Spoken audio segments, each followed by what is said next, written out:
want a Chippy Tea. Chippy Tea, Chippy Tea, I want a Chippy Tea. Oh, you keep giving me posh, no, she don't agree with me. I don't want lobster thermidor with raspberry Kool-Aid. It's Friday night, I'm within me rights, I want a Chippy Tea. Right, okay. So, have you got a microphone? Me, no. No. Got earphones. Just my earphones. Is it all right? Sounds Yeah, pretty good to me.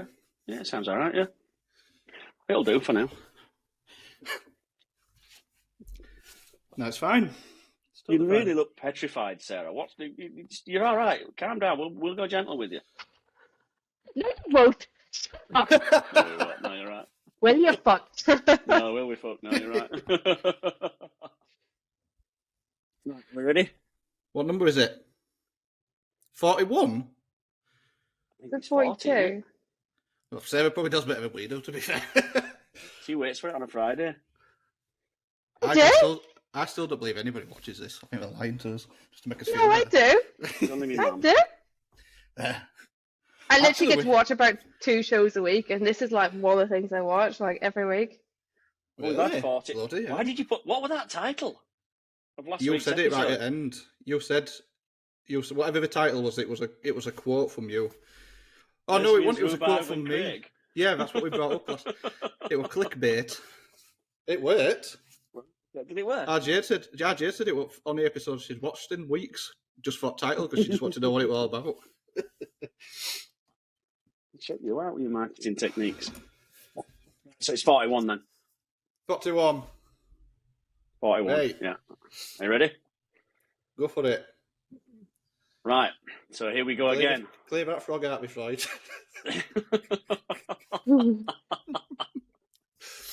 Here we go. Right, behave. Welcome to episode 41 of Chippy Tea Podcast. What is the Chippy Tea Podcast? It's your chance to catch up with a video call that happens every week between me, Tony P from Palm Print, Danny D from Flip Suite Print Co. and we've got a guest. Special guest this week. Yeah. I don't know why I just did the dance. I usually do some sort of dance. Just comes naturally Click and when a you wink, yeah. record, doesn't So it? tell us who you are. I'm Sarah from Heck Press. There you go. See? Heck press. Easy. So this week, Sarah's joining us to have a little bit... Oh, you've got beer in as well? Yeah. Don't tell me you've both got beer and I haven't. No. I've got Sarah's tea, but it's in a good mug. All right, I okay. like it. I'll let you off. Mm-hmm. Okay. So, it's your chance to catch up with a video call that happens between me and Danny, and this week with Sarah as well, with special guest. Basically, looking back at the week we've had, what have we been doing? What have we been playing with? What's made us smile? What's made us cry? And really, what stood out on the week that's just passed. So we're going to throw it straight over to Danny, like we always do in true tradition. What have you been doing this week? Have you done anything this week? Do you know what? I have actually. I think last week I was a bit of a Debbie Downer because things were a little bit quiet. I didn't have a lot to do, so I'm feeling sorry for myself. But it's picked up a fair bit now, and I've been stood at press religiously. I'm starting to hurt a little bit. So I've gone from one extreme to other. I don't know whether I've got show and tell about. What And you got- can and you you see brought in the now? background? I could go on, show you. You know you've got a wide angle and we can see your entire shop, don't you? In them. That's What what's are they? printed. The t-shirts I'm turning off. T-shirts. Oh, All right. Well, thanks for your in-depth description. Hang on. It's not exciting enough to show you, really. So Are they just a polyester? two-colour. It's tri-blend. Yeah. Okay. I know. I'm sick to fucking seeing them, to be honest. And is your white Magna Aquaflex. and plastisol black? 'Cause Aquaflex. you don't stay true to the cause, do you? This was Aquaflex everything. Aquaflex black as well? Aquaflex neutral with a bit of what do they call it? Black NGN dye, and then a little bit of purple. Because apparently that makes it. Oh, have you not heard it? Oh, hey up! I'm about to catch you both out. No, we got a top tip, yeah. So if you want your blacks to be even blacker, add a little bit of violet. All don't know if it- I that don't works for know if whites as well. How does that work for white and black? I don't know, but it was something that Is it Paul? My Paul brain told is me. like falling apart trying to think about that. Honestly, If you drop a little couple of drops of violet into a white, it gives it that Yeah. blue brightness. So that works. I've seen it in white, but I've not seen it in black. yeah, Paul told me about it. Yeah. It A couple works. people All do at it with Magna. like discharge white, don't they? They put like blue in it or whatever A to little, make it. little Is bit that of violet. right? A little bit of Bloody violet hell. makes it look optically brighter. It's the same logic that, you know, the Never heard of purple that. toothpaste and the purple wash for blonde hair, all those sort of things. It The filters blue out. rinse. Well, Is that what purple is, grannies do? yeah. Purple is blue and red, so it filters out all the yellowy dullness, so it makes it look nice and bright and opaque. Oh, well. Science. So, Sarah, what hmm have you been doing this week? I've just been printing and hurting, basically. Printing and hurting. That sounds like a good career choice. Okay, I swear my body's dying of death. I've just had like so much to do. But yeah, I had some good jobs on this week. I did my first, I say CMYK, but it was just only CMK, so no yellow. why no yellow? Um, That's interesting. So it just what was didn't need the... it. Oh, really? Wow. So who There was who only did the steps? Come on, we need to go in depth now. Who did the the steps? steps. I just did them. I just did them because it was like Ooh, just simple. check you out. In Photoshop. Yeah. Okay, and what was the design? Have we seen it? Have we got it? Can we have a look at it? Is it I wonder if I've confidential? got it. No, I think I've got one here somewhere. This is how we get prepared for show and tell, Danny, isn't it? This is how we scoop around You're Sarah's fitting shop. right in, Sarah, because this is exactly what we do. And while you're gone, we have a right good look around your shop and say you I could was have gonna. I you just could have tidied up. yeah. Don't look anywhere. I got to go look in the bin and see this one over here. What colour shirt were it on? White. On white shirts. You didn't need yellow. Yeah. All right, okay. I'm intrigued now. I'm almost waiting Yeah, for I'm you to properly pull one out intrigued. because I'm intrigued. I Can't even find one now. I know some people leave out black. Yeah. And I did a job this week for a guy that's just bought a brand new press, and he left out the black and just did CMY because it just didn't need the black at all. It was actually like a logo, like a Scottish Mind logo, and it didn't need it. Can't find one. Sorry. We'll have to take your word for it. Well, We'll wait I'll till it's on send you a Instagram. picture. use your It descriptive wasn't. powers. What did it look like? What was it? It was a. Have you got a picture of it now? Message me it. If you've got it, I can put it on screen. Okay. He's found the share button. It's taken 40 episodes, but we found the share button now. I just look for any excuse to use it now. So I've mean- had it before where we take out one of the colours, but it's very rarely yellow because yellow tends to give a lot of Ooh. brightness. Oh, I can see exactly what you mean now. There was Oh, like there was no yellow in it at all. It was just like pink, purple, blues, greys, and black. So I just. Onto what colour shirt? Onto a white shirt? Yeah. Oh, it's so simple then, really. So- What ink did you use? HB. HB. And Process HB. So did you mix the colours from Magna's recipes in Magnamix? Mm-hmm. Did you change them? Well, no. Well, yeah. Paul sent me the recipes for them, so no, I didn't. I didn't change them. Oh, Okay, that's because I've interesting. had the recipes before and they've not been strong enough. Right. Okay. So you know how What we do get you to. What do you do with them? So the yellow, for instance, were just one ingredient, so it were really simple. But the ingredients on the recipe on Magnamix gave it a pigment to blender to binder ratio of less than 1%. Oh, okay. So it was really pissy, really weak. There's that word again. I keep using that word, don't I? Really pissy, really see You through. like it, don't you? So because it were really see through, then it were dying in the process. It wasn't bringing anything out at all. So Okay. I thought, well, how far can I go? I looked at the pigment load in at about 8 or 9%. I thought, well, if I go for 6, like I do with the black, I went for 6% of the yellow. I don't think, is it HG? I think it's HG. So straight 6% of the yellow, and boom, now I've got a strong process colour. And then I applied that okay. same thing, same sort of rationale to the magenta and the cyan. Now I think cyan was just one blue, but the magenta was a pink and a red. Hmm. So I just I can't basically used maths and just doubled them up till I got to about 6%. But the yellow was Okay. definitely just not strong enough at all. So when It's you a- get your Aquaflex dyes, what does HB and HG stand for? What are they? Nobody knows. That's error, aren't me? Anybody? aren't they towards the what is it, HG and H? Isn't it towards the blue and red spectrum or something? So HG is towards the green, G for green. HB towards the B for blue, which is, yeah, you're right. And then there's a couple of them. And there's a couple of them make absolutely no sense whatsoever. They're just made up numbers. So you get So- you get like a warm and a cool, don't you, in each color or whatever. So a cool's towards the blue and a warm's towards a red. Yeah. I Yeah. did not know. So On the HG spectrum. is towards the green spectrum. Oh, check you out. There we go. All right, yeah. Okay, Love we're it. gonna get nerdy now, Sarah. Sorry. What line count did you use? 53? 53 on a 90. Yeah. No drying in. No what? No blocking in. It didn't dry in the screen.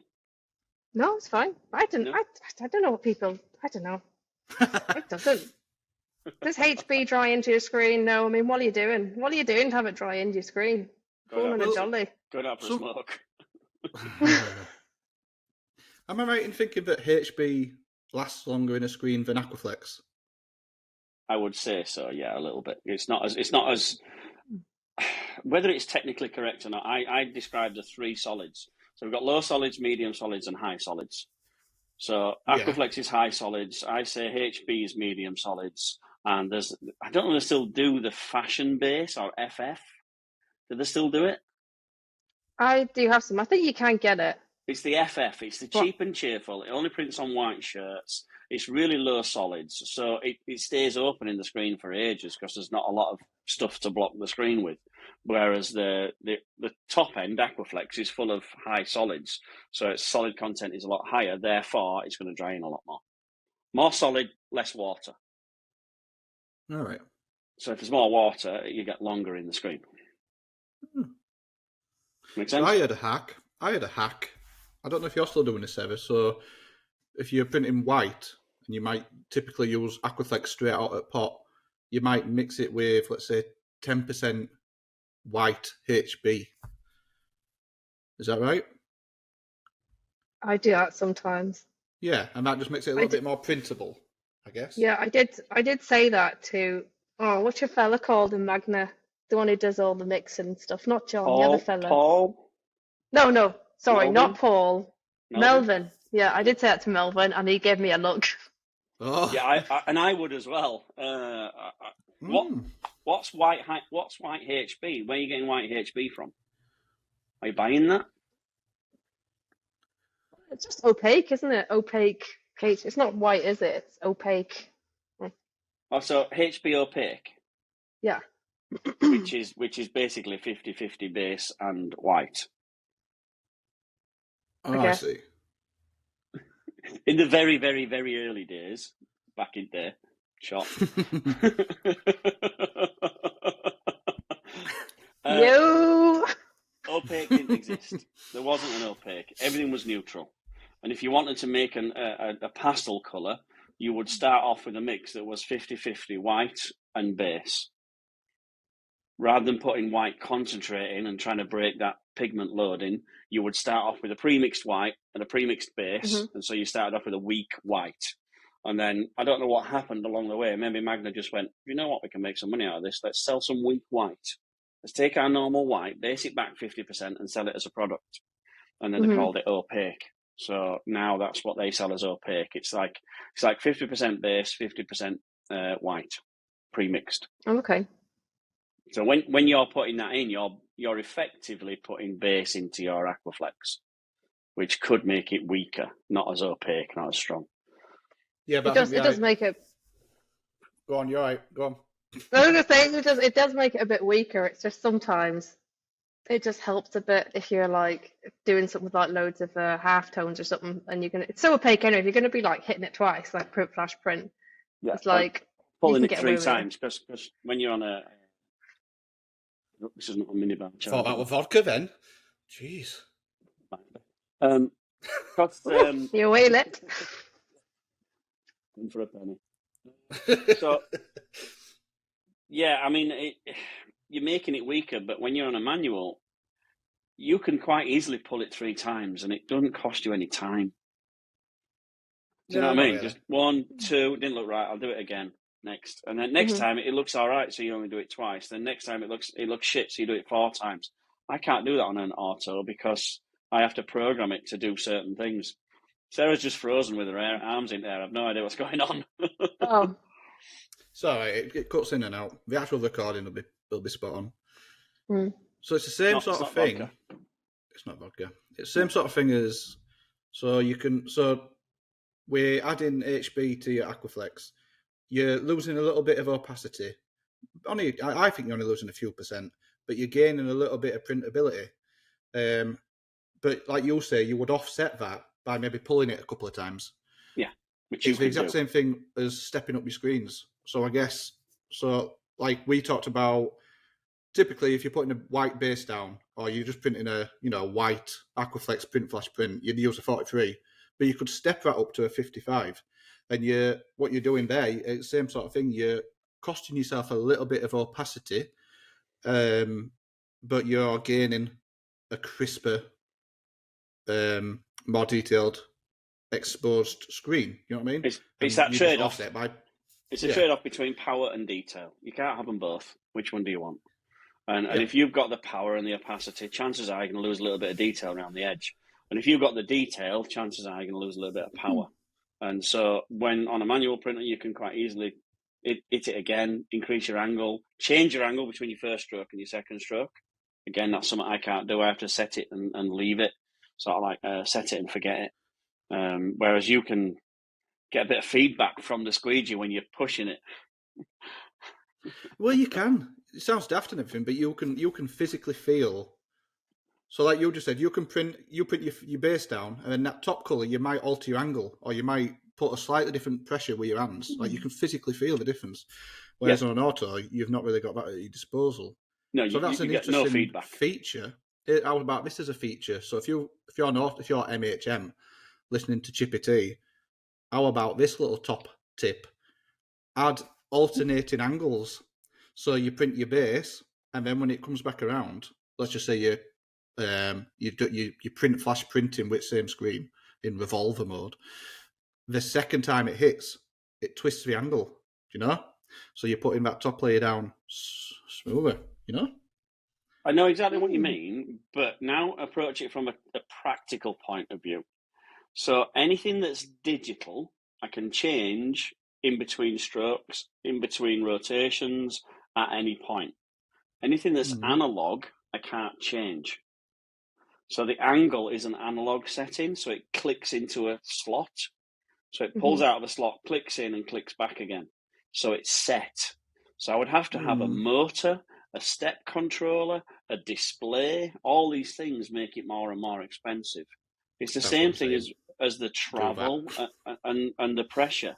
So the pressure, I can quite easily take the pressure away from a twisty valve and put a digital valve on there, no problem. It probably won't cost hardly anything.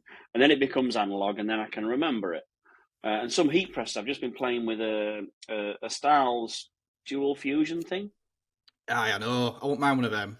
About 10 grand, aren't they? Well, the heat pressure. press. Yeah, the heat. I think they're about 9 grand. 9 grand, I think they are. But the pressure on those is digital. So you can set the left-hand side to be 4 bar and the right-hand side to be 2 bar.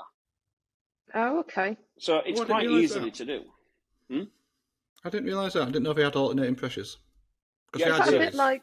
You have a program. So when you program it right. I've got side A and side B.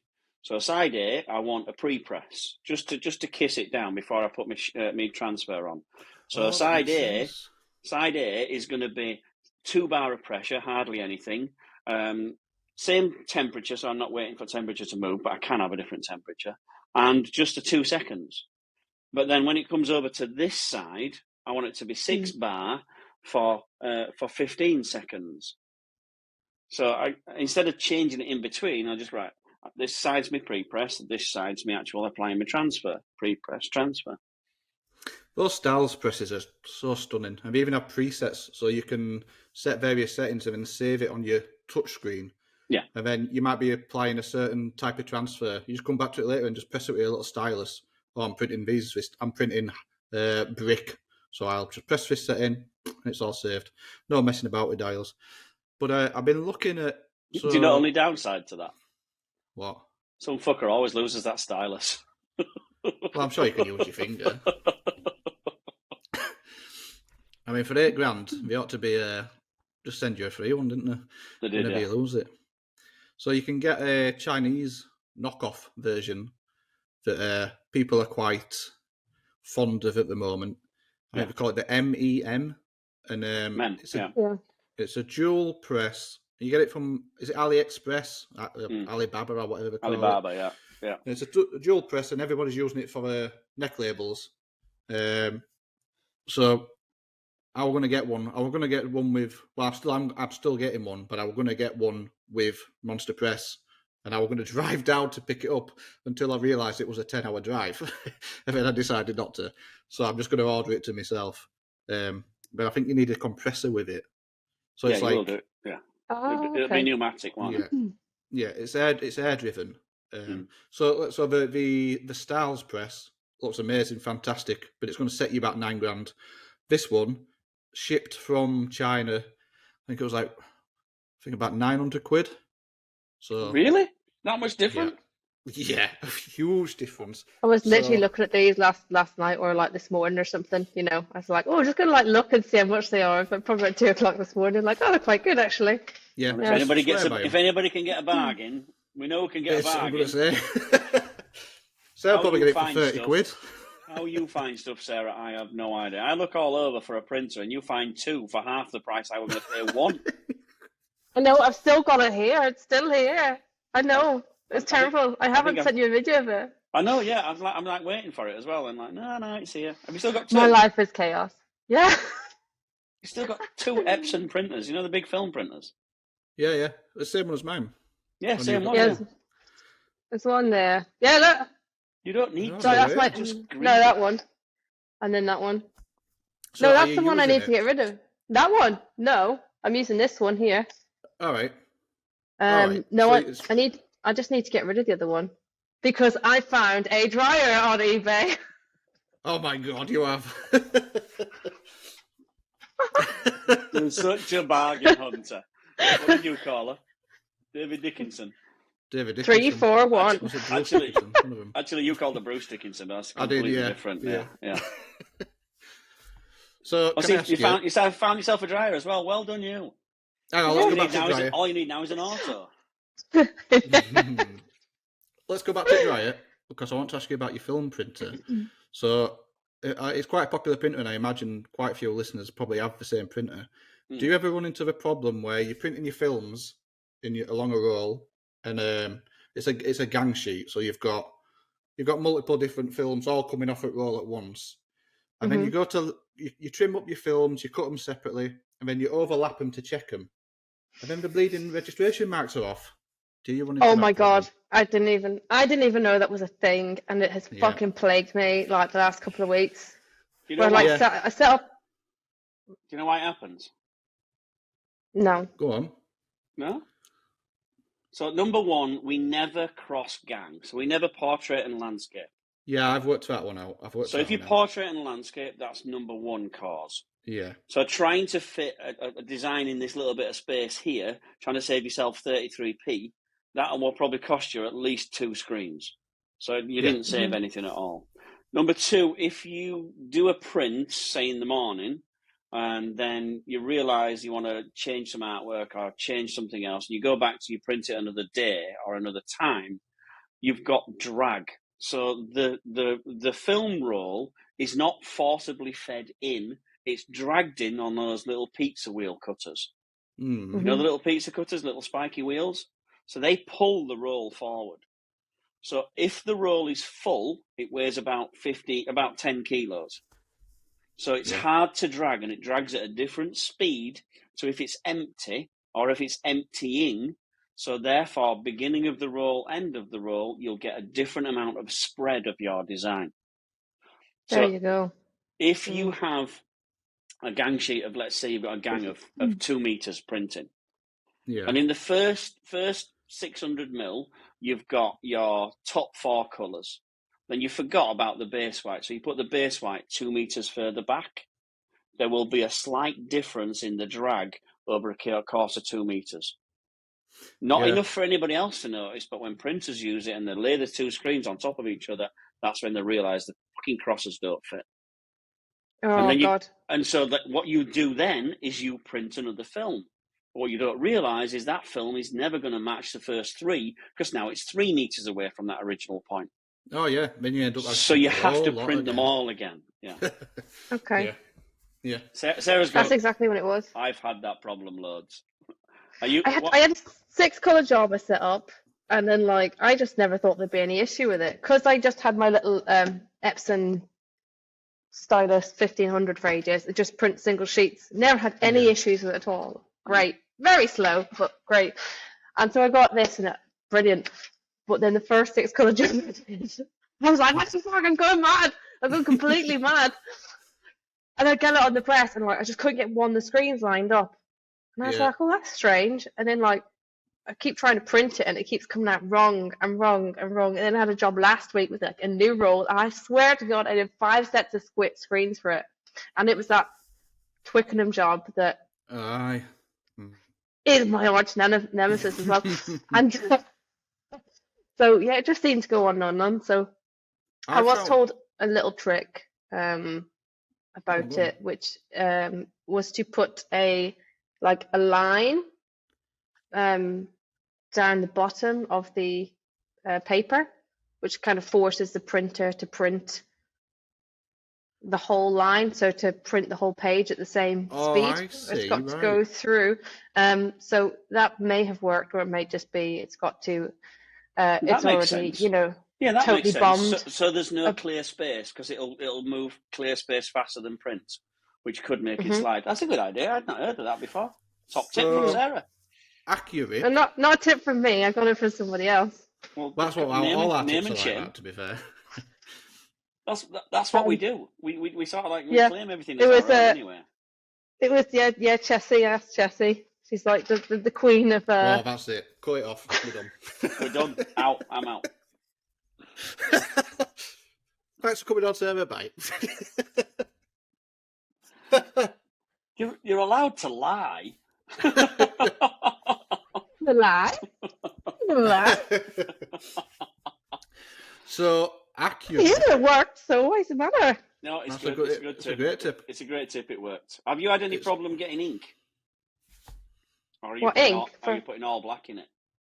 No, I just got ink. I got ink. You don't really need to with that machine. Are you putting all the colours in? Because if one colour runs out, it don't run, does it? No, yeah, it's proper Epson. I literally got a fucking bugload of them on eBay for a tenner each. No, it wasn't. What a surprise! I'm not even joking. I know. I'm not shitting you. Proper. I've done it. Proper sealed. I got them for a tenner each on eBay. I'm with a customer right now who can't run their printer because they can't find any ink. Because you fucking got it all. Do they want some? Do they want some? Some light cyan. A cartridge. I need some light cyan. I don't, you know what? Actually, I might have actually only had one. I put in my printer, but so the Epson 4880. So it's the one before yours. It's an older one before yours. And does it take the same ink? No, it's slightly different cartridge, but only because it's a different chip on it. But what that's doing is because that's, let's say, 3 or 4 years older than yours, it's slowly being faded out. So Epson aren't making the cartridges anymore. So you can still buy them everywhere, but everywhere you can buy them, the light cyan's the one that's run out first. And if you know these printers, if one cartridge is empty, you can't run it. But you can buy chip resetters. So at some point, is the same thing going to happen to these Epsons that you've got? Are they going to stop making those? And when the only solution I can see is to buy one of those third-party ink cartridges that's refillable, and reset the chip and just keep putting cheap light cyan in it, because it doesn't matter that the light cyan doesn't print, because it makes no difference. But if it registers as empty, then it stops the printer. Yeah. And it only uses it during cleans and stuff like that. Yeah, you end up replacing matte black and photo black as your sort of regular. Yeah. And then the colours just over time. Eventually, you have to. It's just that cleaning process that gets rid of it all.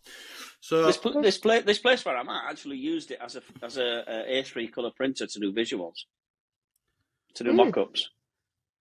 Yeah, so that's so because it is a full colour printer. It is, yeah. Put, like, I just thought it was very expensive. Well, no, the 480's got a tray. Oh, is it? So it's got a tray and a roll. So you put the tray at the bottom with A3 white paper in, and all the visuals that went downstairs to production were all full colour prints on this really expensive printer. We've stopped the process. We've stopped that practice now, and it's on my request. Number one, it's fucking expensive. The A3 paper was expensive, the printer was expensive, and it takes shitloads of time because it prints such a good print that it can be a minute and a half printing out. And while it's printing that out, you can't print films out. So I said, just go to Curry's PC World, get your cheap A3 colour printer with an inkjet, and just keep firing prints out with like that. And they did, and that's improved the throughput of films and improved the printing of visuals, because now anybody can print a visual. You don't have to be the art guy. So when you get an order, Sarah, you obviously send your invoice off. You send them a visual mock-up. Do you then print out a visual mock-up for yourself and like pin it on a board somewhere, or have it on a clipboard? Yeah. I've got like a proof sheet. That's a snack drawer. That's what the proof sheet is.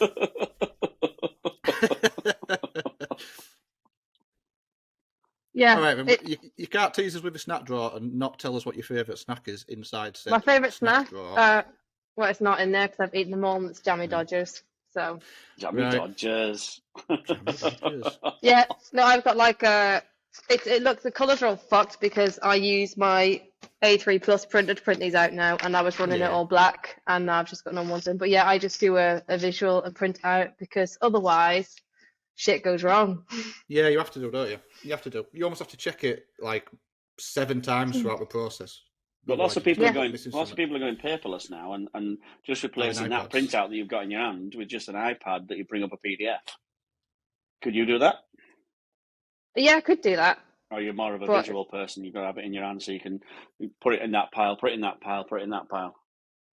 I like having it so that I can So it's usually like in a Polly Pocket. Yeah, no. So I usually write, whenever I finish a job, I'll write like my job notes on it. So I'll write like what mesh it was, what ink it was, if I made any changes to the ink or whatever. So if I've got to reprint it, I can, remember all that stuff. Well, I can't remember that shit. So in a Polly Pocket. I mean, I just pull it in a Polly Pocket. A Polly Pocket, or whatever they're called. A zip file. A plastic wallet. All right. Plastic wallet. What's it called? It's a Polly Pocket, isn't it? Polly Pocket's a little doll. What do you call this? Huh? A Polly Pocket. I never had one of those, but I know what you're on about. But plastic wallet. A plastic wallet. Yes, a plastic wallet. So I can bring it with me whenever I count my shirts out. I'm not dropping shit everywhere because I'm clumsy as fuck. And then I can count them out, and then I can bring it and put it next to my dark room. So I know I've got to burn that screen, and then whenever it's done, I put it on the pile of shirts. So I know these shirts are for this job. So it's What info do you record? What info do you record, Sarah? Do you record what your mesh counts are? Because bear in mind, a little bit of background. There's just you in there, isn't there? Mm-hmm. A bit like Danny without his jade. There's just you. So the argument is lonely. Is there any point writing shit down when you know what you're doing anyway? So there's no need. Is there any need for you to write your mesh counts down, or the color orders, or anything like that, or do you just wing it? Usually, if it's complex something, I'll write it down. But I think it's useful because like just even like I might not remember if I came to reprint this job, did I use like VTY or discharge? Do you know what I mean? Like I might not remember. So yeah, just write stuff like that and then the mesh count so I can get like the same sort of print again. But then you've got to store it so you can recall it again. So then there's got to be a filing cabinet of doom somewhere. There's a drawer. I've got a drawer. I just put them in the drawer, and then if I need to find it and I can't remember, I just rifle through it. Put them next to Jammy Dodgers. So I had this idea. Next to Jammy Dodgers. The Jammy Dodgers are gone. Stop bringing up the Jammy Dodgers. It's a sore subject. I had this idea that to upgrade to do this. So I do exactly as Sarah does. I just have a printout of my mockups. But I thought about going a bit OTT about it, getting a proper full colour A3 printer, printing your visual mockup top half, and then the bottom half would be information such as shirt counts, any sort of information relevant to the actual customer, and then throughout the process, tick it. So obviously it'd be printed full colour throughout the process. Tick as you go along, count the stock in, count the stock out, or count the stock into a box. Then to go really OTT, laminate the fucker, put it in box with the parcel with t-shirts, and then send it to customer. So they've got almost a proof of your workflow. You've ticked off. There's no sort of disputing. There's 10 small missing. Well, I've signed it off. It's there. I checked it. Yeah.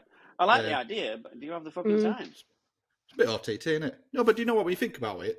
I love the idea. I think it's great for traceability, for trackability, for your customer to say, look, somebody called Jade's done this and she's ticked this off and it's right, and then Danny's printed it and then it's gone to DPD guy. Yeah, I like it, but can you be? You could even photograph. Yeah. Yes, I can, Tony. I like the idea of it. I did something very like that, but very mild this week because I finally feel like a proper printer because I got a thermal printer to print my labels. Oh, a Dymo type thing. Oh my God, it's been so much fun. I have printed, I've labeled so much shit. It's been amazing. I think there's something about printers. As soon as we get a label printer, absolutely everything's got labels on it. I'm exactly the same. I've been today. We've got like a little Mimaki, wide format printer, but only 600 mil. And I'm like, I need to put a screen label. I want a mesh count label on every screen, and I want it laminated so it goes through the dip tank and don't come off. I need to know. I want to put labels on the. I work with Nerd Chops. They have labels on the squeegees. Really? So the squeegee will say 65, 90, 65 used for underbase. Oh, 75, 90, 75 used for top wipes on every squeegee. Having everything nicely labelled is the dream. I'm a bit of a label freak. I do like labels, I must admit. But finding a label that doesn't wash off on a screen. I was literally just talking to Tudor about this from Flood. On a screen, it's dead simple. Any paper label, so any colour label, any vinyl label, and then just put clear packing tape over the top of it. It's done. Was that Judas' tip? You know what? I can't even remember. I was also talking to Alex about it before. He told me where he got some. I'll have to have a look and find out. But yeah, I just want them like nice so I can put them on. I've seen it a few times. That's the difference, isn't it? For mesh count, I prefer a 1-inch square coloured label. So blue for 32s, red for 43s, green for 77s, yellow for 90s. So the numbers are in the middle of the square as well. So you can very easily see all your reds, all your greens, all your blues, all your yellows. And then straight over the top of it, just print it either on a vinyl printer, or on a normal A3 sheet. You can buy those little circle stickers on one of those. Or just a Sharpie, if you've got good, clean handwriting. Stick it on, and then clear sellotape over the top, clear packing tape over the top. And that clear sellotape protects it from anything in an automated dishwasher, in a jet wash, anything. Dip tank. Yeah. I'll try it. It works really well. My computer's just died. Oh, fuck. You still there? Can you still hear me? Yeah, I think so. Yeah. Computer just died. Awesome. looks good to me. No, it just kicked the power off. Is it plugged in? And last time we did it, oh, there we go. We're back. You back? Is it turned on, eh? Right then. Technology. So, are you good? Are you happy? Can I continue? Are you Yeah, sorted? good. Yeah, good. Yeah. Right. So, Sarah, I've got a question for you. At Go on start then. of, well, maybe we should give a slight little bit of background. You've only just got back into printing. Was it this year? Start of this year? Mm-hmm. Because you had a little baby. And before we started the podcast, you were saying it's bloody hard work, isn't it? It's tough. It's tough going on the old body. You find it a little bit difficult to get back into printing, aren't you? And I'm only Yeah. bringing this up because I am really suffering a bit with it as well. So I thought it'd be a good topic to talk about because we're both feeling it a bit. Yeah, really. I'm just aching everywhere. I'm just not match fit at the moment. But I don't know. I don't know if I'm gonna get match fit. Do you know what I mean? I just, I think especially whenever you go through like pregnancy, it just does horrendous things to your body. Do you know what I mean? It just really does. And I just don't know if it's getting any better. I just don't know if I'm How getting many any prints a better. day are you doing then? How many prints a day are you doing? What are you doing, Sarah? How many prints a day? Probably like 300, 300. 200. What about you, Dan? Not bad. Not that many. Some days I am. How many have I done today? 100 t-shirts, but it were 2-colour front, single colour back. So probably some around 300 or 400 today, but that's not an everyday occurrence. So I get to break it into pulls. So that's a 2-colour and a 1-colour at 100 shirts, did you say? Yeah. So that'd be like 300 pulls. Yep. Yeah, unless you do no, the 'cause I had to unless you do print, the base flash white. print. Yeah, it so won't- we're looking at because it were on a 500 drive pulls a length. day. So around about between 500 and 600 pulls a day. And what about you, I'd say Sarah? that were Sarah's like about Superwoman. manageable. She's doing about 1,000 pulls a day, but To be honest, I've kind of just done like some easier stuff today, just like just to get out of the door. discharge. Yeah, just because I've hurt my back and I'm literally sleeping on a rubber like dog ball to like try and like make it a little bit better. Right. And yeah, do you know it's like you push into like the site where there's pain, it like helps to release the muscle. I see. So I'm like Right, literally yeah. lying on like a dog ball at like night, just to gotta get through this work or whatever. I You know know what that's you wanna ridiculous, try? isn't it? Now then, you want to get you sent to a float space, lie in a tank full of salt. Mhm. That'll fix you back up, no bother. It's like a miracle. Local Oh, float that space. What do they call it? Sensory deprivation tanks. sensory. I don't like that. That makes me feel a bit spooked. Yeah, Is in it a all dark, really in a black? dark enclosed space, Mm. floating in water. Where you could drown. Yeah. No, it's impossible. So Have the, you the ever? salt in the water, the solution, the salt is like a higher percentage than the water or something. So it's impossible to drown because you're buoyant. You can't like sink. And it's Oh, not I deep don't know. enough to sort of roll I'm over. buoyant without the salt. I reckon I'd still drown. Hey dear. No, they do sound quite nice. I just don't like, just being like in an enclosed space in complete darkness by myself. I don't know about that. That Don't sounds know about fantastic to me. You know what you about both need? hush, You know what you dear. both need? Both of you need A Pints. job. a fucking automatic. Yeah. Because you're talking We're gonna. you're talking about half a day's work there. And that's half a Oh. day of you just putting shirts on and taking shirts off, not pulling a squeegee. And this is the reason that automatics exist, And we're working today with a really old M&R, like really, really old. I saw that. It had all the toggles on. Was it like a it was gauntlet or something? there was a gauntlet, there was a Premier, so bits they don't make anymore. And the evolution of these presses is basically someone like yourselves stood there going, "This sucks balls. I don't want to do this. This is horrible. I don't want to do this. How can I make this easier?" Well, if I just put a motor on this squeegee, that would make it easier. And you can buy a little motor that sits on a normal manual carousel. It's just one print head to do the print head for you. And then somebody's going, well, that's all right. I want another one. Well, let's put another one on. Right, well, I'm sick of spinning it by hand now. Can we put a motor on the bottom as well? And then all of a sudden, we've got a motorised carousel, basically. So that's how it exists. That's how they exist. So you can see the natural evolution for you two guys is, fuck this shit, get an auto. Yeah, but then you also have to pay the equivalent to a small house to buy one. Yeah, I've been pondering this. Okay, so I love new machines. You know, I love new machines, and I was speaking to a guy this week who's got an Anatol, an M&R, and an MHM. And Well, that must be awkward for a shop. So he's had the Three different processes. Anatol and the M&R have been there since year dot.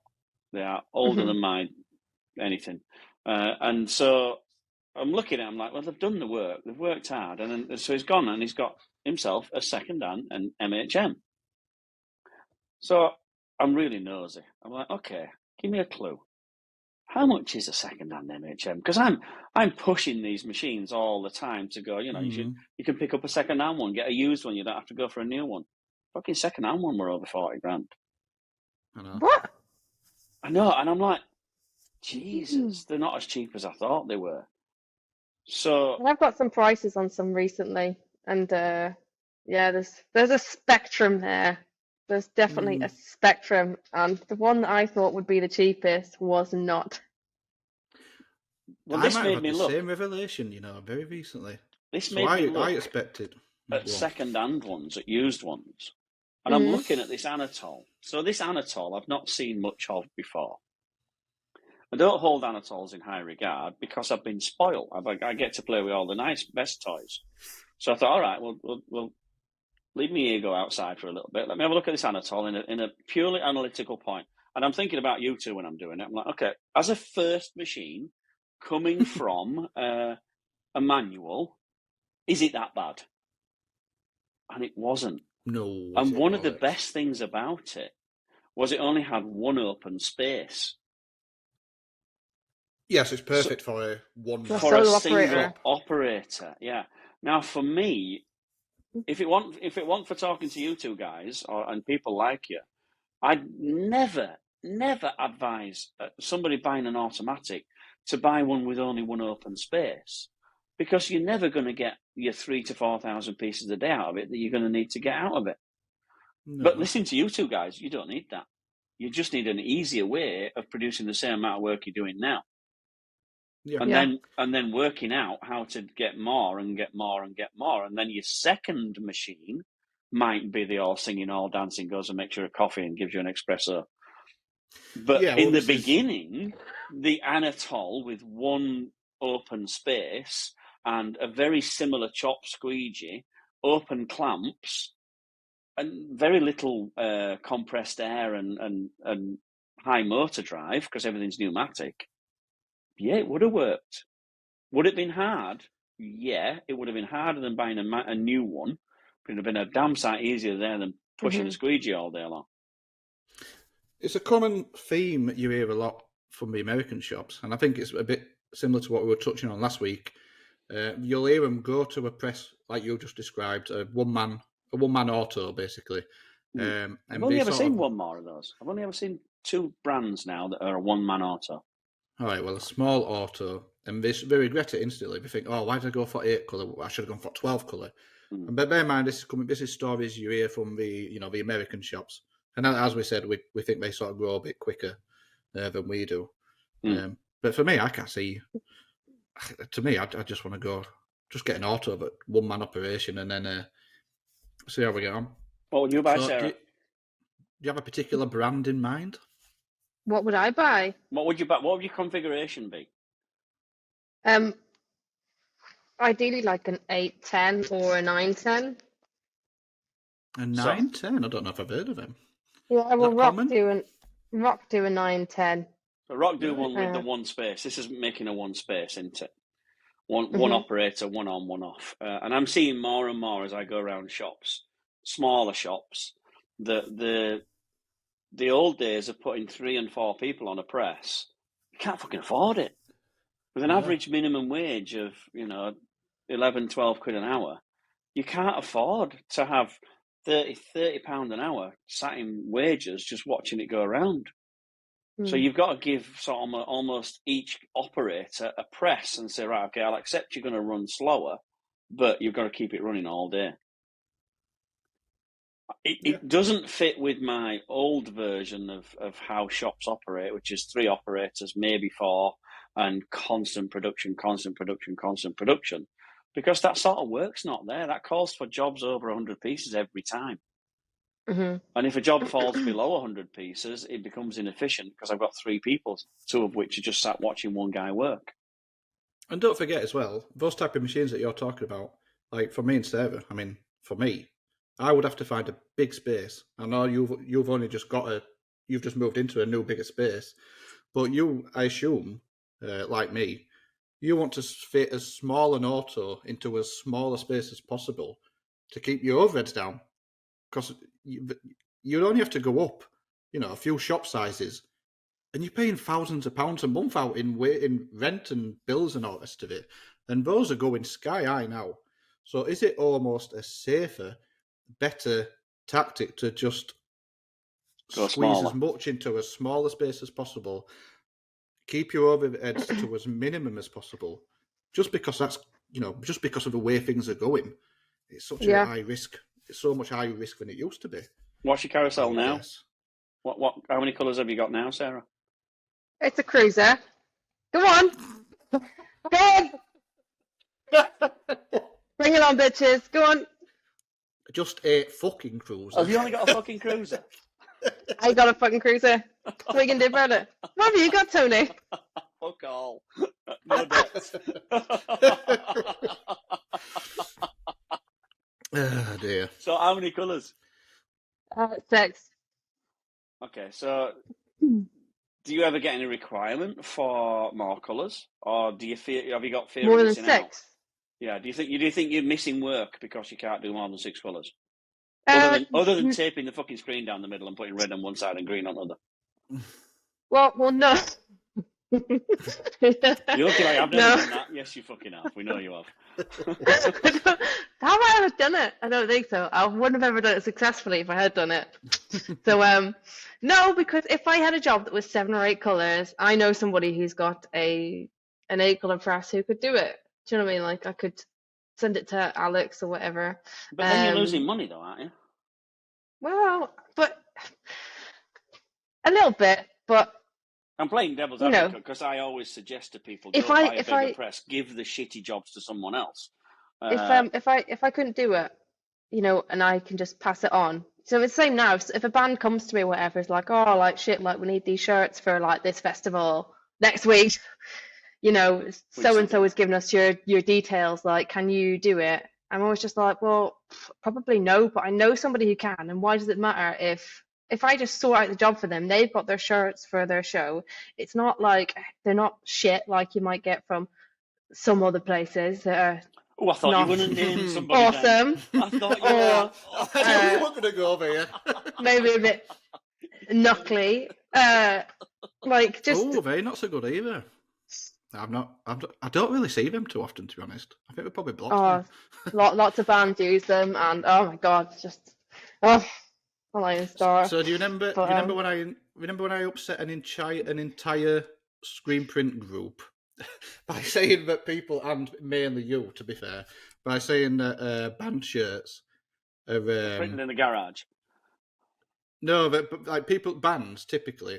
In my experience, when a band's come to me, I always get disheartened because I'll do them a quote and then they'll fuck off, and I think they've gone to somewhere cheaper. So I made some sort of comment that bands just go for cheapest or whatever. Call me a cheap bitch. Yeah, I know. Yeah, basically. Cut me deep, Danny. Cut me deep. So I've just got a rush order. Ironically, I've just got a rush order for a band, and maybe I'm a cheapskate now. So it depends. I don't know where we're going. Give it to someone else. I will go in with that somewhere. That's what we're talking about, isn't it? No, I'm going to do it. I'm going to do it on Saturday. Yeah. There was a point I was going somewhere, and like I always do. This has just been like one long tangent. It's just like. Welcome to Chippy Tea. So So I've got it. So he comes back eventually if we leave him long enough. you mentioned that. Now then, what did you say? You said it's coming to me. Hang on, give me time. It's coming. We were talking about autos, and then you were talking about outsource. If I got like an 8 to 7 color job, and I said outsource it, and then we started about outsourcing. Outsource it. Yeah. So you mentioned, you said in the line there, you said, so like if a band approaches you and says, "We know you're cheapest, so can you do these shirts by tomorrow?" And you said no, but I know someone who can. Do you want me to get you a price? So do you feel like there's a moral obligation to say to that customer, no, but I know someone? Or is it better to say, yeah, I can do it for you? No, so they think that you've done it. Is there a moral dilemma there? Or I think that there used to be a moral dilemma, but I think actually having a good, getting a good relationship with some people who would do like as good a job as I would, is the key there. So I mean, yeah, sometimes I've said, look, I don't have time to fill it in, but I know somebody who can do it for you, and I will sort it with them. Yeah, that's the problem. Danny has. Danny can't understand that anybody will do it to his standard. If you've got a all singing MHM, you'll do it to my standard. Yeah, but you don't know that, do you? And I think you're a bit of a control freak. So if you gave a job to someone, you would probably insist it came back to you before it went to the customer. Yeah. What do you do? Well, I mean, I did have jobs come back to me just because I had some customers collecting and stuff like that, or going out, parcel orders printed and stuff to get out. And yeah, that the people I sort of work with are just, I've got like zero complaints. It's just brilliant. Some of the stuff that I would find really difficult to print, like without an auto, like a really big like hoodie order of like several hundred hoodies or whatever. Like I don't want to print them. You don't want to fit them in, yeah. No, I don't want to print them. Fuck that. Like, So do you use one person mainly then? Is it mainly Alex that does everything for you? Well, not everything. Alex did like quite a bit of stuff for me while I was on maternity. And then also Tudor down at Flood, like him and his be cryptic brother. If you want. We're quite cryptic, so you can do that if you want.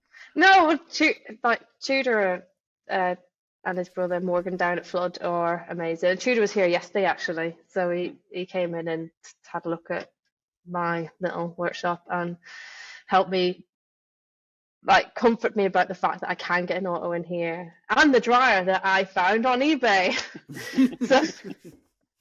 So what dryer? eBay queen. So have you found like a M&R dryer or something like that? No, that was last week's dryer. She's had three in there, or didn't you actually have one in there at one point? What, an M&R? No, a dryer. A big dryer? Didn't you get a dryer in there and it didn't work? No. No, I got a chili. I got a chili. That's all sorted now. That was just another woeful day that everybody probably heard about. But tell us the story. What happened with your chili? Well, it just wasn't working. Hotel snacks, by the way, because you talked about. Oh my God! You have opened. I've been looking at this. I've been looking at this over there, like you're looking at me, Milky Bar. It's like woo. That's why I just keep looking over there, like I see you. I'm gonna eat you later. Yeah, so I got this chili off the lads, and it just kept the lads. Laddie bucks, and it just kept tripping, and I didn't know why. And my electrician was a bit like, "What the fuck's going on here?" Every time he has to install any equipment for me, he's like, "Well, this is great. What have you got now? What the fuck is the problem with this thing?" And I also just seemed to be totally cursed and awkward. So it kept tripping, and they came out and had a look at it, and there's a problem with like one of the bulbs, or two of the bulbs need to replace. So came back and replaced them, and it was still tripping, and there was a bit of swearing at that point. Have you still got it? Huh? The chili? Yeah. Yeah, well, basically what happened was my electrician then went home and was watching TV or something, and then he was like, he saw something about a hospital, and he was like, oh, hang on a minute, whenever we used to install X-ray machines, we used to have to put like a C-rated breaker on it. So he like, literally, he's such a wee dope, bless his heart, he drove to Anglesey, which is like hours from here, to pick up a C-rated breaker. And he came in the next morning at 9 o'clock, right, this is going to fucking work now. We're going to get this fucking piece of machinery working for you. And the breaker was a dud. because Oh shit! so he got the company to send him out another one. And yeah, my board's really old as well, so it's like it's really difficult to get the breakers for it, which has been an issue because we tried a bunch of breakers for it. So we put in, worked straight away, and he was just like, why couldn't they just fucking said it needed a C-rated breaker? So can we What the fuck's wrong with these people? Can we just backpedal a bit here then? So what you're saying is there was nothing wrong with the machine that you said there was something wrong with, and it was your supply. Is that what you're saying? Well, I mean, it wasn't. Well, no, there were two bulbs. There were two bulbs that were gone in it. And when they were changed, you found out it was your supply, nothing to do with the actual machine. Yes. Provided with bad information. Right. Can I just say that the first time I phoned them up to say, like, we phoned up and said, what breaker does this need? I'm not going to that because I got in a bit of an argument over the advice I was given, which was bad advice. They could have just said, you need a C-rated breaker, and it would have been totally fine. And instead, it's I just can't been... understand how you didn't know that already, Sarah. Christ. Try yourself a prayer. You didn't know flash units need C-rated breakers. How long have you been doing this? I know, yeah, exactly. Common knowledge, if you know. But anyway, we had two people here. Apart from the suppliers, apparently, they didn't know. Yeah, well, we had two of them here, and, you know, lovely guys. But they saw I had a B-rated breaker, and they could have said, do you know what, actually, you probably need a C-rated breaker on that, and it would have all been fine. Yeah, it would have all been fine. Yeah, sometimes the simplest things are overlooked, I guess. And now I know far more about electricity than I ever cared to know. So, and you'll never need again. honestly, like learning about phases and shit, I'm just like, don't like the it. flash dryer, the chili flash dryer, have you been using it on a, Oh my on a God, sensor? Yeah. How do you find it? How do you find the sensor? Pretty good. Yeah. What, is it optical? Yeah, it just sense. You just wave your hand. You just wave your hand underneath it, and it works. Just wave at it. It's like your car. You wave at it, and it changes track. Yeah, you put the platen under it. It just like comes on for the allotted time. All right, okay. I only asked. asked. Along with yours, did you? No, that's why I asked basically. So I've got a. You can probably see it actually over my shoulder. I've got a flash dryer, and it had a sensor. Where's yours the from? sensor had a mind of its own. Acosgraph. Hi, Ricardo. Hell of a company. Still waiting for that wash move. Anyway, I'm only kidding. Hold on to your flash story, because while you're talking about Acosgraph, I'm installing. I know, yeah. You can hold on to it. Don't worry, it's still there. It's your flash. It'll go a bit time. I'll help you out with it. Don't worry. Acosgraph.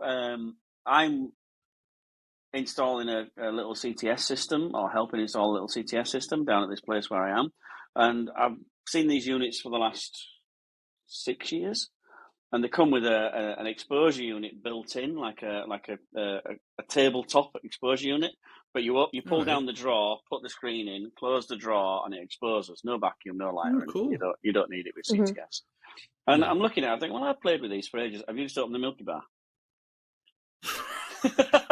Did you try and do it quietly? We've got earphones. It's rapid.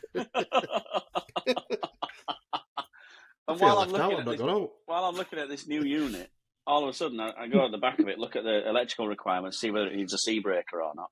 And when I'm looking at it,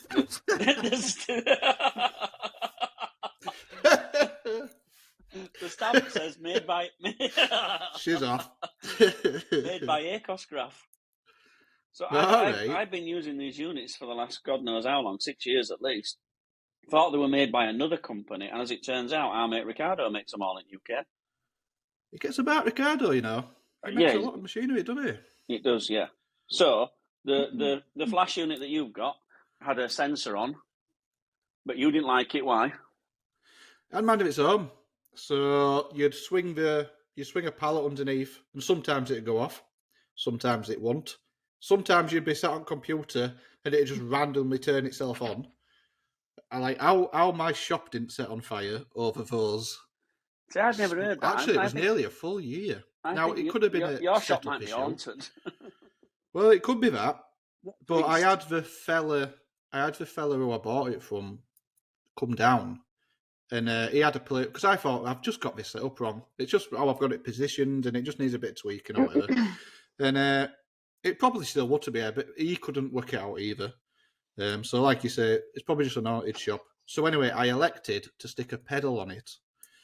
Now, the pedal, I loved it at first. I just, you just press it every time, so you're getting it bang on every time. You don't have to worry about the place setting on fire because it set itself off or anything. But I think it's destroying my hip. So I'm sort of balancing on one leg momentarily. Move it to the like other leg. hundreds of times every flipping day. Move it to the other leg. Well, I think I'm going to have to splice the wire and make it a bit longer. Actually, tell you what I have thought about doing. Putting it on like a rail and pressing it with my hand. So having a button at the side of me. I'd do that. Or wire it up to Alexa and just say, Alexa, flash. I'm not putting one of them bloody monstrosities in my shop. Aye. Chat GPT is scary enough. I'm not having. Don't knock it. Unreal. I'm finding it awesome for me. Working for me. I really want to know. I really want to know the secret of this this like JavaScript code that you wrote, so it like pulls all the I'll send you. spot colors or whatever. Really? I'm working on it now. I'm working on it now for someone else. The whole I'll test drive it. The whole thing was done for me originally, sort of like 2011, 2012, something like that. And then I've given it to someone, let's say 4 years ago, who she's really good. She's got a degree in art and fashion and all that. And her job is pre-press. She doesn't create the designs. She makes them ready for print. So when there's like 30 or 40 designs a day to do, all between 6 and 10 colours, somebody has to lay them out in the right place, do the separations, create the base whites, put the labels on. So it's her only job really is prepping, making sure everything's ready. And that's a huge part of the job, though, isn't it? It's massive and it's important. You've got to understand everything, everything about it, where to take the base white out, whether to base white behind a dark colour or not, what line count to use, and most of the stuff's done in Photoshop and then output and dragged across using Illustrator. I do the same. I do exactly the same. So Saving it's channel steps, yeah, in channel steps, and then naming the channel steps, and then you have to then find a way of putting the labels on. Yeah. So she started typing them out, and I started typing them out, and it drove me fucking insane. First week, you're thinking, yeah, this is good. By end of a month, typing Pantone. Boring. PMS. Then you just put C. You don't even just put the number and C. It was just red. Yeah, red. Blue. So I gave her my old code, and it worked okay, but then for some reason Illustrator changed something and it stopped working. And I work in vectors. She worked in, like you, channels. And I think it was the fact it was looking for these named channels as TIFFs, and it didn't like it. So my knowledge on scripting and coding was like, that's it, I've reached my peak, I don't know any more. Well, it doesn't work, can you fix it? No. So I sat down last week and asked ChatGPT to fix it for me. Not only did it fix it, it rewrote it, cleaned it up, made it much more smoother, gave me a little alert and everything, and just made it 10 times better. That's frightening, that is, That's awesome. It is on like a sort of on a mild tangent. I was talking to my brother-in-law the other day, who's like some super whiz kid. I think he's actually a rocket scientist. I think that's like I think that's actually what his like degree was in, as a rocket scientist, and he like did put some satellite into space or somehow with some team. But now he works. He does Elon Musk. No, Steve. Steve Musk. So he now works at Greg's. So he works at he works at wherever it is doing IT and like coding and stuff, and he was saying that like now because of the whole chat GPT thing that he doesn't have to hire any junior people to do like all his junior coding now. So I was saying like, but what happens? And it's the same thing you say all along about like the dilution of skill and all this. I said, what happens whenever do listen. you know? Well, of course I do. Still dilution. So yeah. skill dilution of skill, same thing. So I was saying like, you know, you've got to your position. Like he taught himself how to code. He taught himself like C++ and like all these other languages just for the crack, basically, because there was like no money in rocket science, and that's why he chose to go and do coding. But so he's obviously learned all these languages, not learned all these skills. Has like a really good position now in whatever company he works for. But I said, so you're not going to hire anybody to do this basic stuff because ChatGPT will do it? And he said, well, yeah, like I don't need to. And I was like, but how do you make you? How do you make you for the future generations if they're not going to go through and learn all those languages? Yeah. And that's just what's happened with everything, isn't it? It's just crazy. Like, well, it's funny, isn't it? Because everything in society, humans are becoming less needed. You know, we're just here to do the menial tasks. Make babies. Make babies. Yeah. Make babies and stack shells. Won't even be doing that soon. Right, can I go for a wee? Are you a bit nippy, Sarah? Are you a bit freezing? I need a toilet as well. Yeah, it's cold in here. I swear to God, what are you like? Let me get loud in here because I've just found an espresso machine. I'm in a right posh Premier Inn. I can tell it looks real nice. It actually is. I think I picked a Premier, an ultimate one. A Premier Inn? Premier Inn. Well, this one doesn't have Lenny Henry in it, all right? Does it? Hello? Say that again, but don't keep doing that. There you go, I can hear now. What are you like for time? I'm down. You alright? Yeah. Won't be too much longer, I don't think. Find it. What are you doing, Tony? Are you weaning a cup? That's my coffee machine. By the way, this is really weird. I can't see either of you. I've just got blank screens. Maybe that's what we're messing with your connection. Coffee machine. Maybe there's some AI in it. Probably This is. chat, yeah, you were talking. You were talking shit about ChatGPT. Now they're coming for you. Now they're fucking coming. Have you ever watched Battlestar Galactica? Ah, exactly. Ever watched what? It don't end well, does it? Battlestar Galactica. Yeah. You like sci-fi. You know how this all ends. I do. Yeah, I know exactly how this ends. Yeah, yeah. Mm. Right. So, Sarah, a little bit earlier, you mentioned that you have an art degree.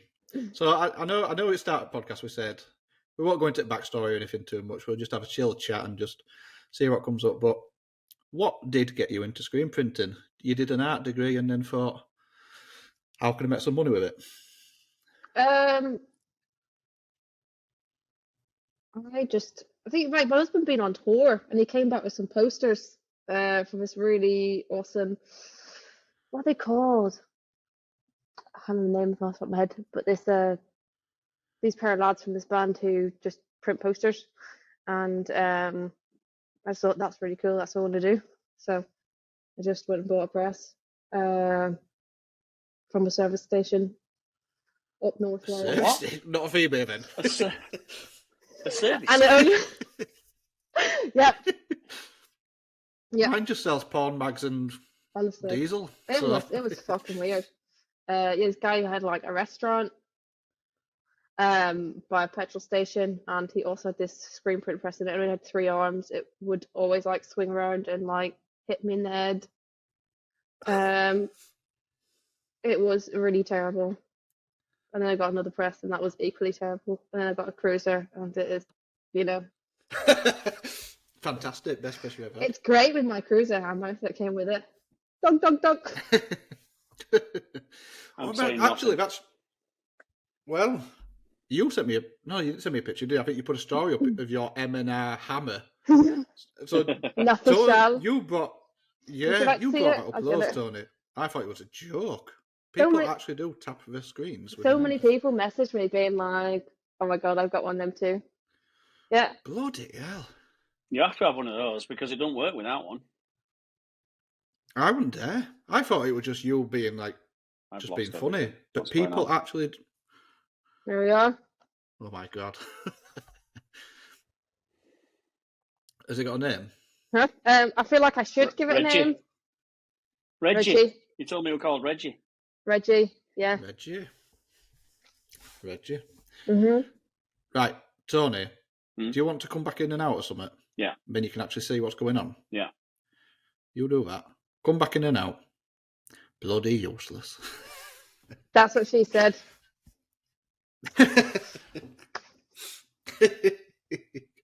Wow, it's so childish. You? It's you. What? Do you remember what topic we were talking about before we had his piss break? Oh, can't. Stephen's back.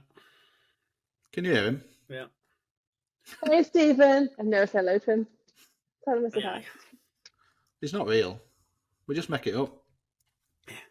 Just stop out of the illusion. Oh, God. Well, that's a good question. Why don't you like plastisol? What have you got against solvents? Why is it all What's your beef, bro? What's your beef? What's your beef, bro? Yeah. Well, I don't like plastisol. It's just horrible. Whenever I started printing, I only started with water-based because I didn't really have anywhere to wash like the plastisol out, and I didn't really understand No. it. So the water-based was easiest for me, and I just sort of got used to it. And now I do you care about the turtles and dolphins? Number one, are you a tree hugger? I am a bit of a tree hugger, to be fair. Yeah, I am a bit of a hippie, so I've been told. So, would you put it as a priority to be eco-friendly, or would you put it as a bonus? Like for me, I try to be as eco-friendly as possible wherever it doesn't get in the way of me. My printability and what I perceive to be a quality garment. Like for me, if I were 100% water-based, I wouldn't. I just don't. I'm just not as. All right, well, let's just say I'm just not good enough to print 100% water-based 100% of the times with every job that comes through my door on a manual. Mm-hmm. So that would be choosing eco-friendly at the cost of putting out what I think are really good quality printed garments. Yeah. So for me, that's my priority. So what would you say that your priority is different? I mean, I think like you said before, like eco-friendly is kind of a bit of a bashed around term, really, isn't it? Because you've got the whole water-based versus plastisol and the cure times and all that, and obviously you're going to use far less electric than with the water-based if you print plastisol. I just really like the finish of it. I don't personally see why you would print like a grey or a white t-shirt with anything but water-based, because I don't. Do you know what I mean? Like, there's not going to be anything that feels as good on that shirt as a water-based print, and I just really like that same print on black shirts, which is why I use a lot of discharge. I just like not having to feel like anything on the shirt, really. So I think it's like, I think in my personal life, I'm probably like a bit of a hippie when it comes to washing at 30 and sort of like saving my eggshells for the compost bin and stuff like that. Do you know what I mean? Like, but I find it difficult to say that like my shop is eco-friendly because I don't use like eco garments and organic cotton and all that stuff, and it's not that I have anything against that, and I don't have anything against people who do that. That's great, but that's not my customer base. And I know this is a whole argument like, well, just don't offer Gildans, just only offer X, Y, and Z. It's like, yes, but if I did that, I'm gonna lose like load of my customers. And if you're in a scene and you've got like a group of customers, so like me with all the bands, it's far easier to change the perception of garments and what people use and what is seen as standard if you're actually in it. You can't just say, well, I'm only going to print for you if you use like these premium blanks, because people won't do it. If you say, or I can do you these ones, or I can do these ones, and these ones I can, if you want to try, or I'll throw you in like one so you can see what you think of the fit or whatever, or like even like I print a lot on the Gildan Ultra long sleeves, like the Earth Positive long sleeves Yeah. are like 30 pence more expensive or something now. Like it's crazy. It's crazy, isn't It's it? just like, There's barely any difference. yeah, you just be You might like, as well go for you it. may as well, but there's still that Yeah. stigma that people just like using what they know other people use and what they've used before, which is fine. But you can't change people's perceptions on something if you're not part of like their circle. And do you know what I mean? Yeah. You just can't, and you can't expect everybody to just hop over and use all this premium stuff. You've got to give them like a jump point really. So yeah, I would love to switch I all think my garments out to like Earth Positive, because they're not that much more expensive for the price. They discharge really well. The quality is really great. They don't end up looking like either a square or a misshapen tube when you wash them. yeah. So, but it's convincing people to do that, and you can only convince people if they have like the trust in you, really. So Yeah. I kind Do of you want think to work discharge? You towards think that. discharge is going to finish? You think discharge is coming to an end? Discharge ink. Yeah, Why would it ever come to an end? it's the most aggressive ink you can buy. It's worse than plastisol. The It's got the formaldehyde best in it is finish. worse. And I've said this before, and I've said it to Danny. The Mhm. best print, the best ink in the world ever for 100% cotton is discharge. Mhm. Nothing comes close to it. But Mhm. it's the worst thing for the environment. It's the worst thing for exposure. We were talking to somebody in Holland, and it's illegal to put it on kids' shirts. You can't. You have to wash them before you sell them. I thought it It's was a really illegal. Yeah. it's a really toxic chemical for formaldehyde. It's not great Yeah. at all. No. So in today's sort of everybody wants to be nice and good and look after the planet. Do you think that's it? Do you think it's going to be replaced by high solid acrylic? I don't think so, because if you say to somebody, okay, you can have this price if you have it on discharge, which has these properties X, Y, and Z, or you can have it with HSA and it costs this. So are you What do you want to cheaper on go for? discharge or are you more expensive on discharge?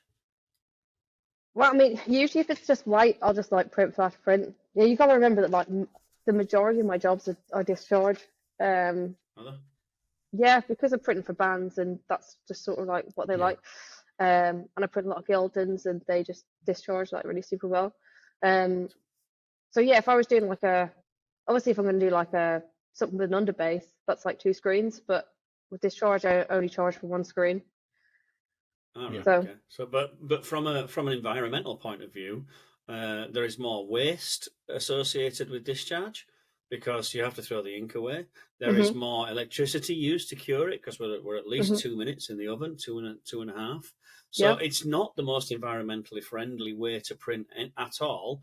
no, Even if we disregard the harmful formaldehyde bit and the zinc sulfate that we use to activate it with. mhm, So it's not an environmentally friendly ink at all. The only massive positive from discharge is the opacity and feel.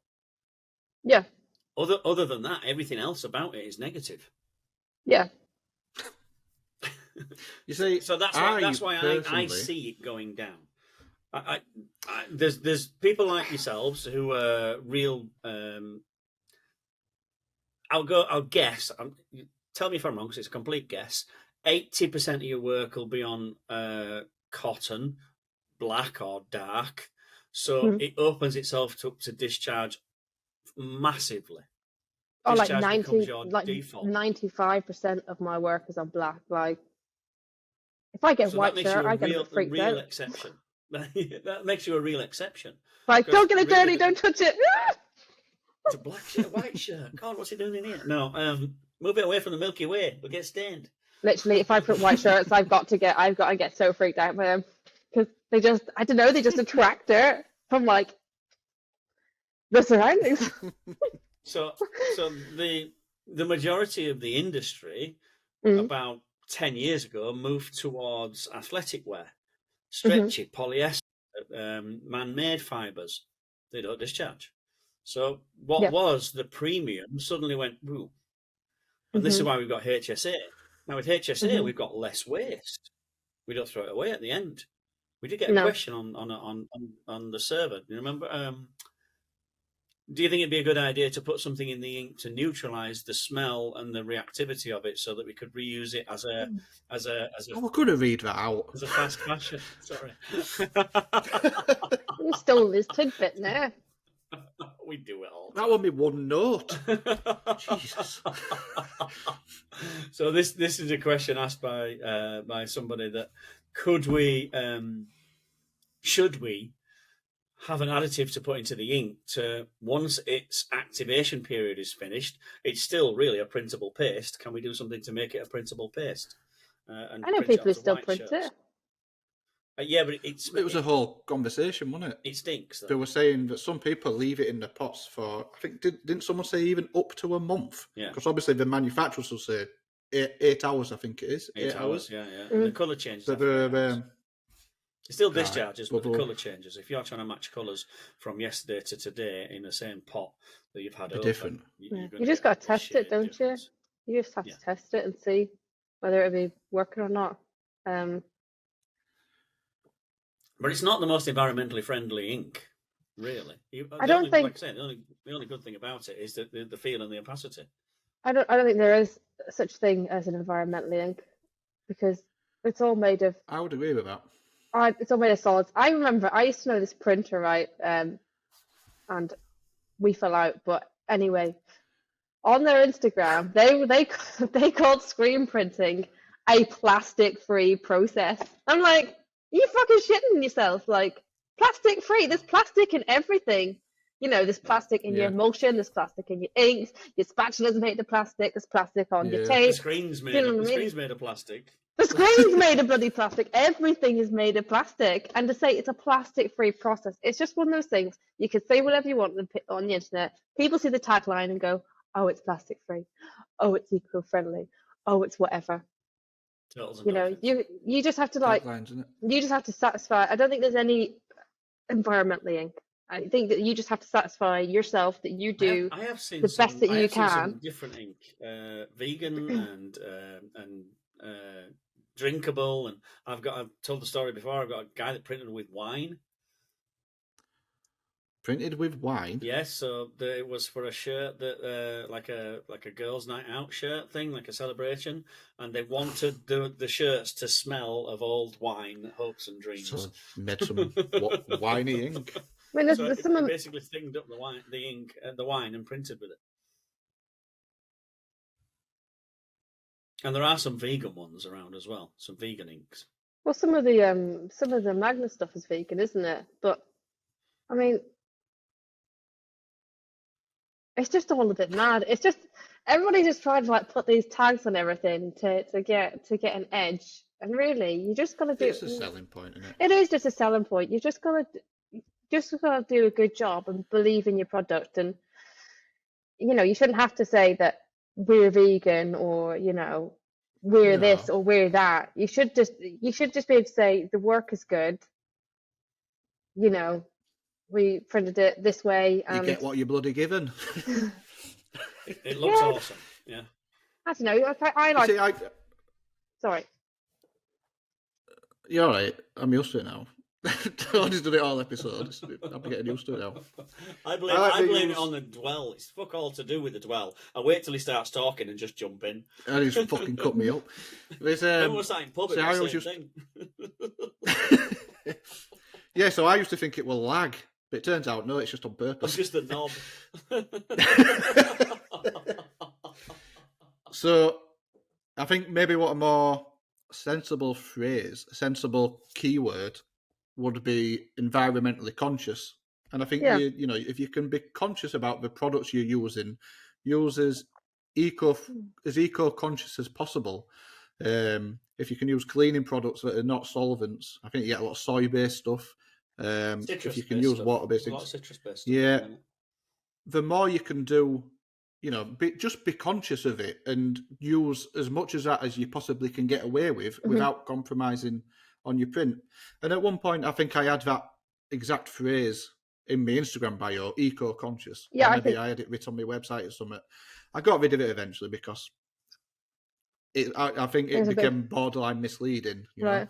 So, I think but I have seen discharge printers and other printers who have said, "Oh, we're eco-friendly," sorry, mhm. and I'm like, it's debatable. You know what I mean? I think it's debatable, but I think the biggest thing is, and I've actually got into an argument before with a company who did some like DTG for me, which was fucking dreadful.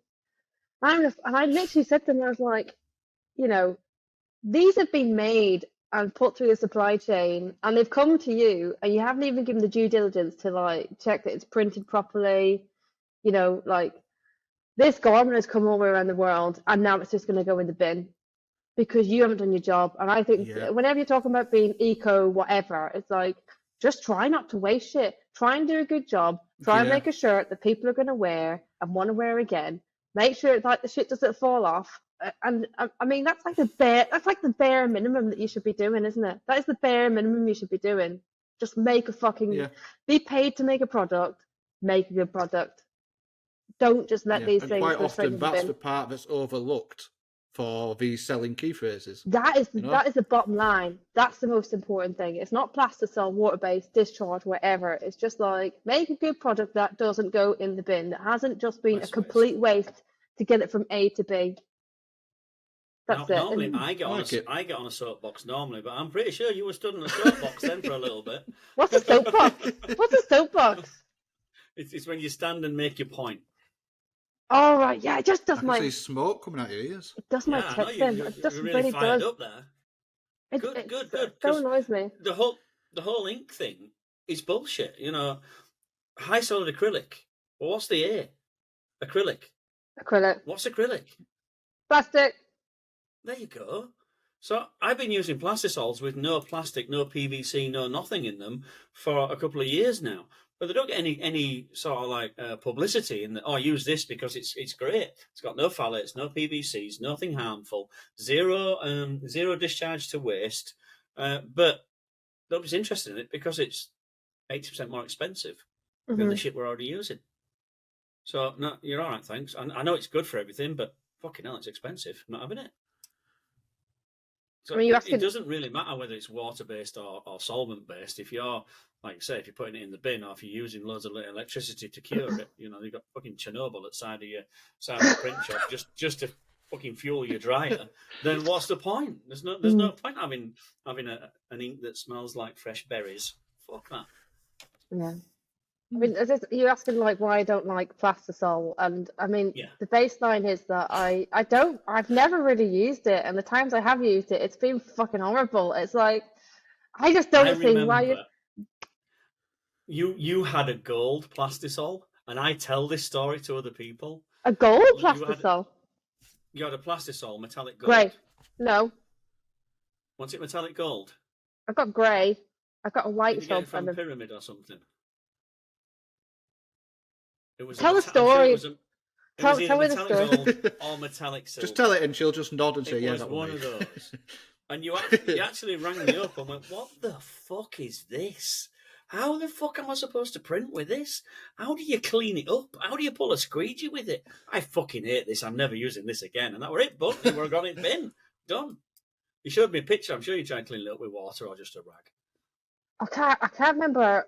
I did make some like labels, some internet labels, but I'm just not fucking doing that again because I hate it. I still haven't got the screen clean properly. The fucking squeegees are going. The squeegees are going in the bin. It's like, what?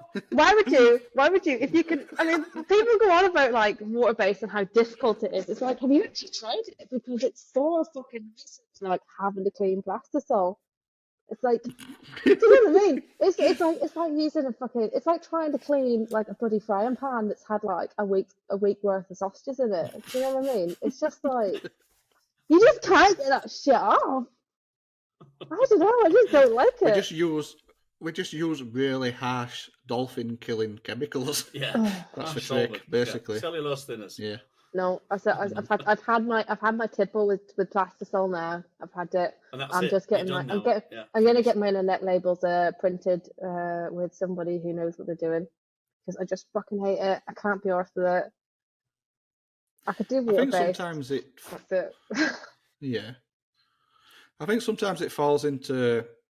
I think what you start with can often just, you get used to printing a certain ink, and then, like for me, it was natural to print water-based. It was totally natural for me to print plastisol, but jumping to water-based was such a massive learning curve. Mhm. It was a nightmare, and it was so counterintuitive to me, the techniques that I used.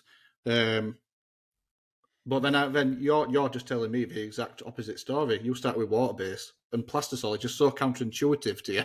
It's just, it drives your head in. That learning curve's massive. That little Mhm. But that little tirade that Sarah went on, I've A heard that in tirade? reverse. Yeah, on your soapbox. I've heard that story so many times in reverse. So the people who have always used plastisol, and I give them Like water bit knob.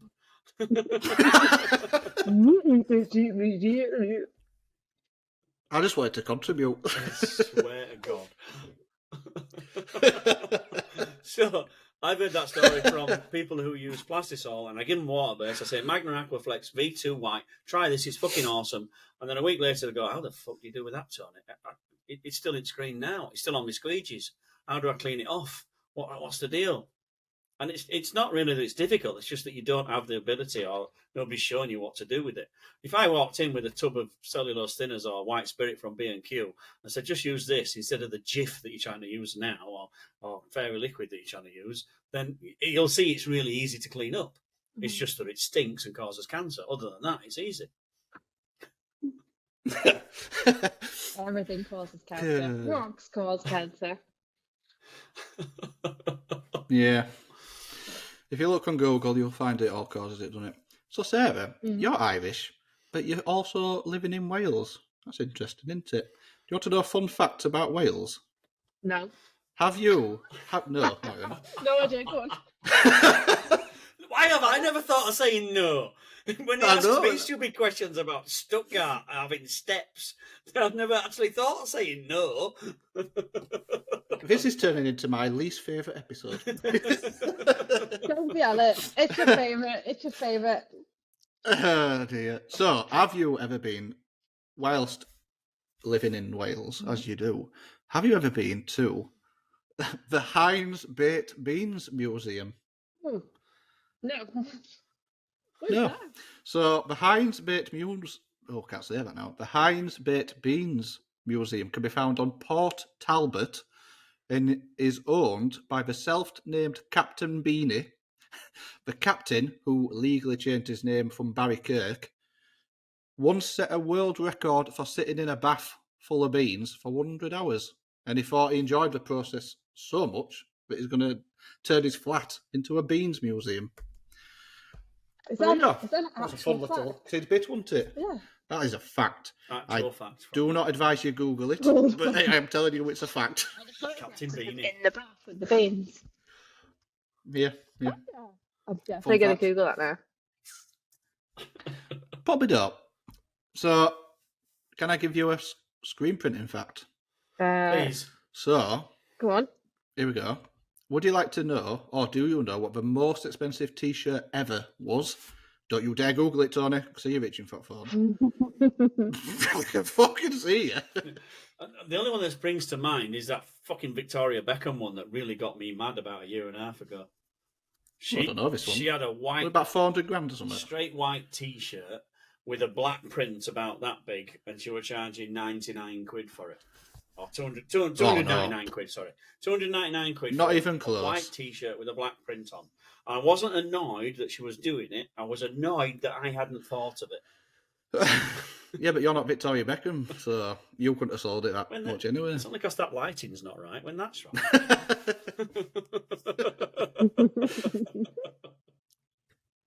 So go on, how much is the world's most expensive T-shirt? So, the most expensive T-shirt was from a bloke in India called Datta Fuge.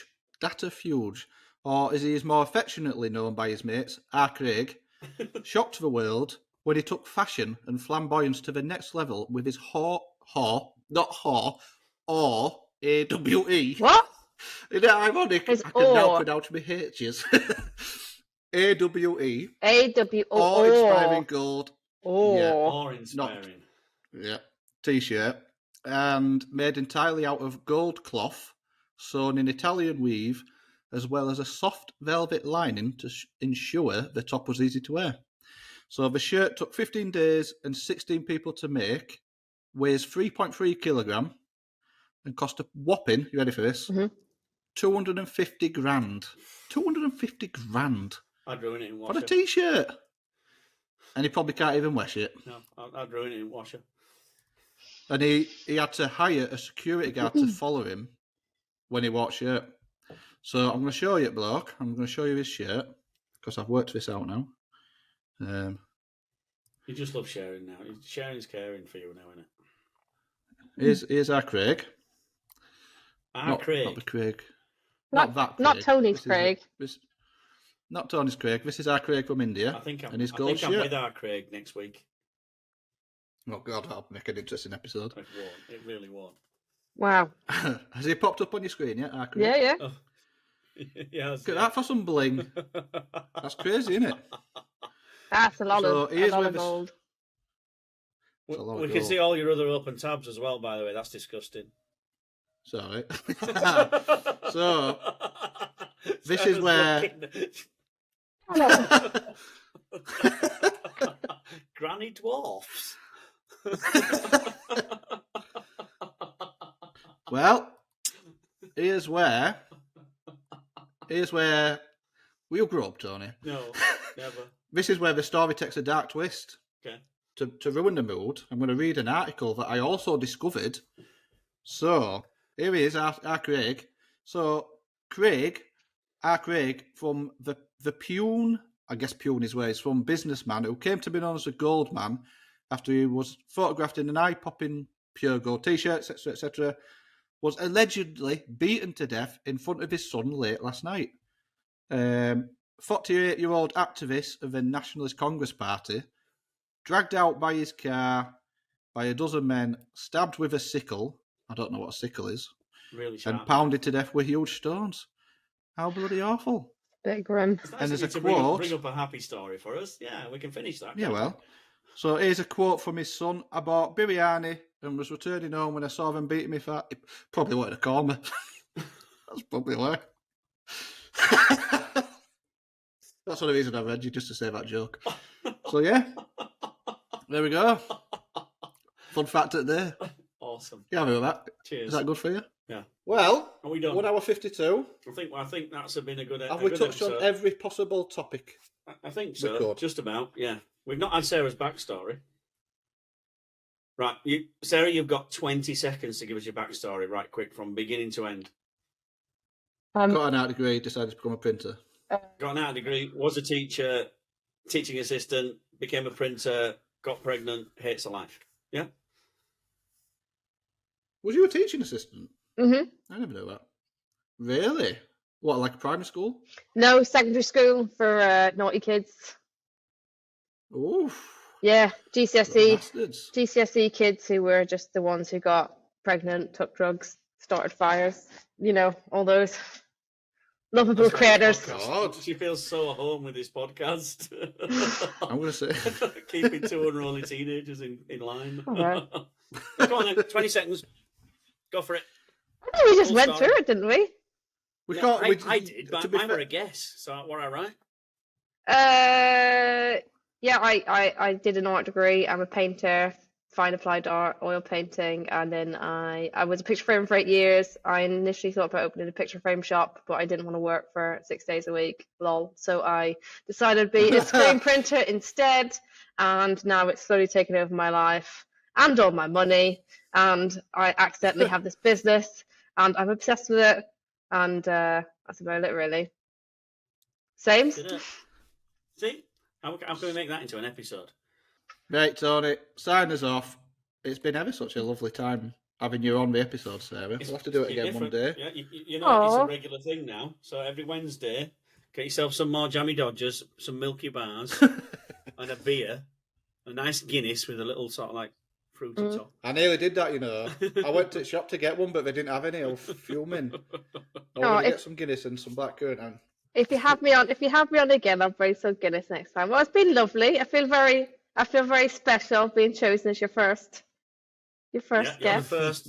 You've taken Yeah. his cherry. So That- you'll forever go The down in first- history. As First and possibly even the last. first, I'm best. only joking. You know, the best. That's fine. You can just say the best. You can say the best Yeah. if you want. If there isn't another one, that makes you the best. So you're doing all right. No, I am the best because I was chosen first. Right, so Right. Episode 41. episode all that we 41 said. has come to an end. All that remains now is to say thank you to Sarah for putting up with me and Danny for a couple of hours, and to everybody that's listening and watching. Don't forget to give it a like, give it a follow, subscribe, tell your friends about it, make your grandma watch it, do whatever you need to do to get our view count up. And if you feel like coming on, drop us a line.